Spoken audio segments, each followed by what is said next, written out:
Pulling out intestines. A man in Liang was lying in his room during the day when he saw a man and a woman enter, holding hands. The woman was large and pale, with a very thick waist that made her seem like she might fall backward. Her face was etched with deep worry.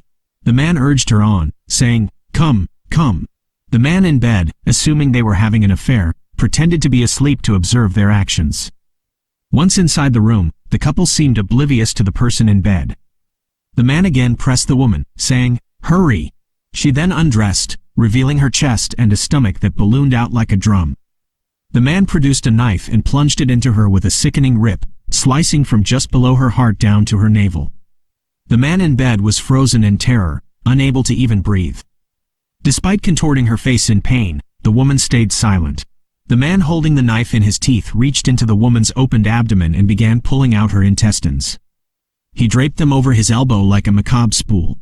As he continued to pull, his elbows soon overflowed. He used the knife to sever the lengths of intestines and placed them on the table. He kept pulling, filling the table, then piling them onto a chair. He ended up festooning his arms with dozens of coils, resembling a fisherman with a net. He then hurled these towards the man in bed, who was overwhelmed by a warm, fishy stench. The intestines blocked his face, mouth, and neck, leaving him gasping for air. Unable to bear it any longer, he pushed the intestines away with his hands and screamed as he bolted out of the room. The intestines cascaded down in front of the bed, tripping him, and he fell with a loud thud. Hearing the commotion, the family rushed in to find him covered in what looked like pig offal. Upon closer inspection, however, they found nothing else. Everyone thought he was hallucinating and not genuinely frightened.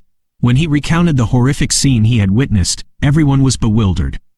However, there was no blood in the room, only a lingering smell that persisted for days.